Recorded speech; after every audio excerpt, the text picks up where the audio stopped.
Every device we use, from our cell phones to the largest household appliances, is powered by electricity. But have you ever wondered how much energy each of them consumes? The answer to that question is related to electrical power. Today we are going to talk about the electric power law, a fundamental principle in the field of electricity that helps us understand how much energy a device is using in an electrical circuit. Electrical power is the amount of energy that a device consumes or transforms in a given period of time.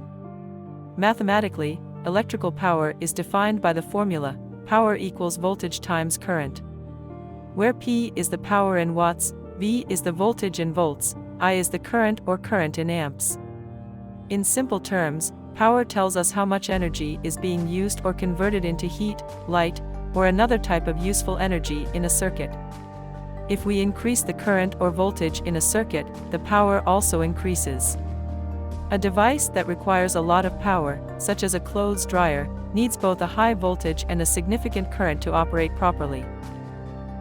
To better understand electrical power, let's think about some common examples. A typical light bulb might consume 60 watts of power. That means that in 1 hour, it uses 60 joules of energy per second to emit light. A microwave, on the other hand, might use around 1000 watts, as it converts a lot of electrical energy into heat to warm up food. Electrical power isn't just about how much energy a device uses, but also how efficiently it converts that energy into useful work. Now that we understand the basic formula for power, we can also combine it with Ohm's law to get new relationships. Using the voltage equals current times resistance equation from Ohm's law, we can derive two additional formulas for power. Power equals current squared times resistance. This formula shows that if we increase the current, the power also increases exponentially as a function of the resistance of the circuit.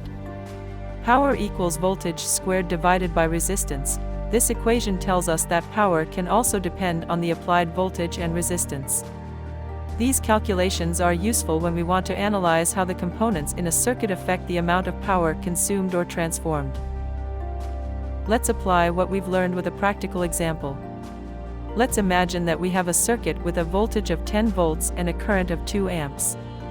Using the formula power equals voltage times current, we can calculate the power. Power equals 10 volts times 2 amps, equal to 20 watts.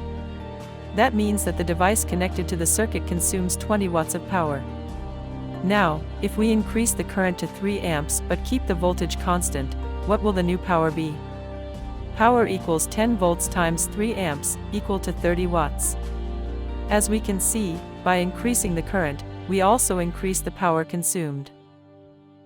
Not all devices efficiently convert electrical energy into useful work. Some appliances, such as incandescent light bulbs, waste a lot of energy as heat.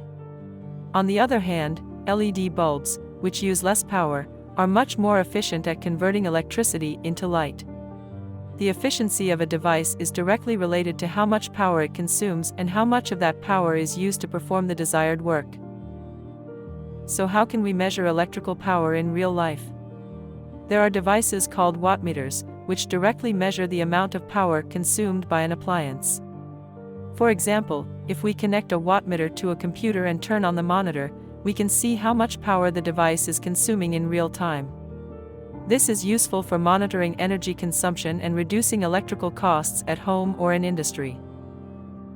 In more complex electrical systems, such as those used in industry, we also talk about reactive power and apparent power. Active power is the energy that is actually converted into useful work, such as the movement of a motor or the light from a light bulb. Reactive power is the energy that is not directly converted into work, but is needed to maintain the electric and magnetic fields in devices such as transformers or motors. Apparent power is the combination of active power and reactive power. In these systems, the efficiency of power use is key, and is measured in terms of power factor, which tells us how much of the total power is being used effectively to do useful work. The electric power law is fundamental to understanding how much power any electrical device uses. Whether we are talking about small devices like mobile phones or industrial electrical systems, power tells us how much energy is being used in the circuit and how that energy is converted into work. We have seen how power is related to voltage, current, and resistance, and how these concepts apply in different scenarios.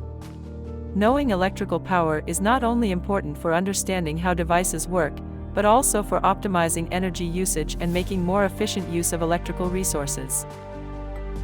Thank you for watching this video. If you liked it and want to learn more about electricity and its applications, don't forget to subscribe to our channel and turn on notifications so you don't miss any content. See you in the next video.